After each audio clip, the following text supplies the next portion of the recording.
Hey guys, Consistent Uploader Kari here, and today we're going to talk about Masterclass. So I'm going to talk about what Masterclass is, how to get it, and the perks of getting it. As always, I'll go in depth for you guys because I love being concise and detailed. Alright then, so what is Masterclass?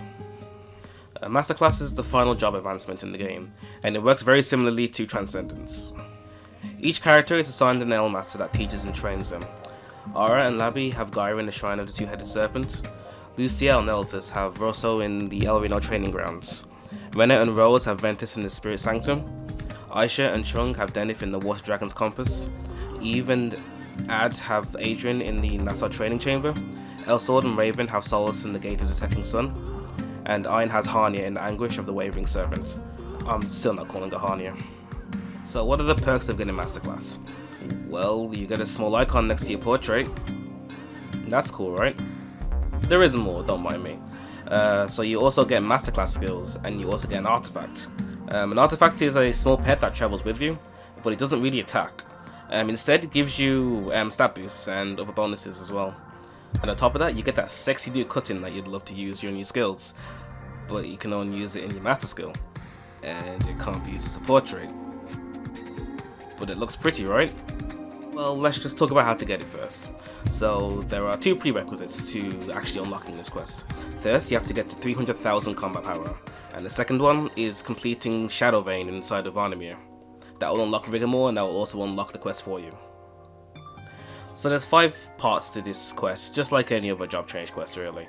And just to make it easier, I've just broken it down into 2 main things that you need to do.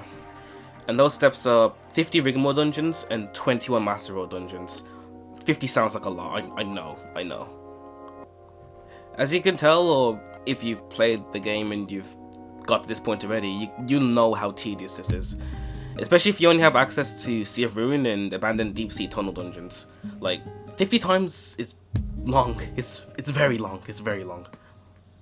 Unfortunately though, there's no easy way to do this if you want to do it without paying. All you can really do is just mainly go to Sea of Ruin, since a lot of players seem to kind of gather around there for clearing this quest. What you can do is do 5 daily runs of Sea of Ruin, and that way it will be at a pace that won't burn you out so easily.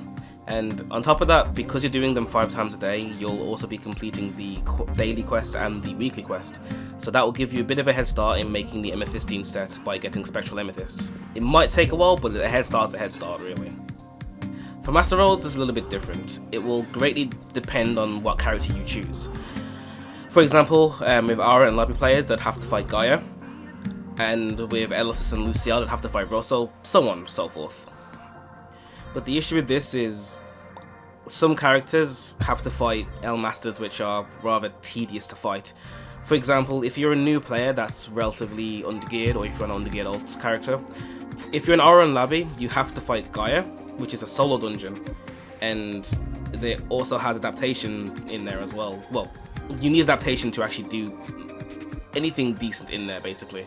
So you can spend a very long time running that dungeon because you're only reliant on yourself, whereas with Luciel and Elsis, when they have to fight Rosso, it's a group dungeon, so you can bring 4 people in there to basically gank Rosso and just kill him before you can even do anything. To go a little bit more specific, for Gaia I've already spoken about with Ara and Labi.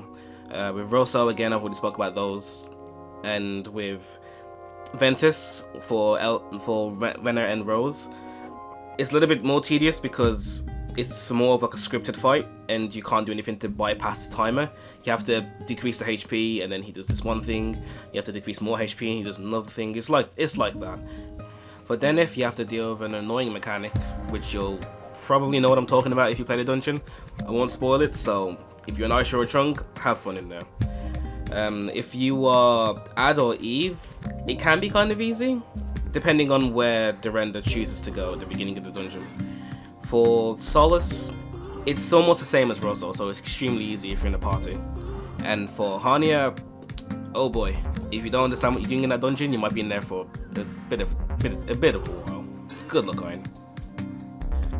But if you want to avoid all of this quest, you can just open up your wallet, pop up some KC, and then just complete the quest. Just give it the ultimate know you. Trust me, no one would blame you for doing this. Right, so hypothetically speaking, you've completed the quest. Congratulations. What is there to do after you've gotten Masterclass? Well, you have a new artifact to level up, so you can go and do dungeons and level that up. You can also complete the quest chains for the extra master skills, which I'll go into more depth and detail when I go on to make a video for that. So a select few of you might be asking, what if you want a job change when you get the Masterclass? Well, you can wait for KLG to supply you a free one, or you can, Anyways, that'll wrap up the video. I'll explain more in depth about artifacts and Masterclass in their own videos. Until then, if you found this helpful at all, or if you know any information that I haven't covered, then let me know in the comments below. Or you can join my Discord and find me a little bit more commonly on Twitch. Thanks again for watching, guys, and hopefully I'll see you again soon. Until next time.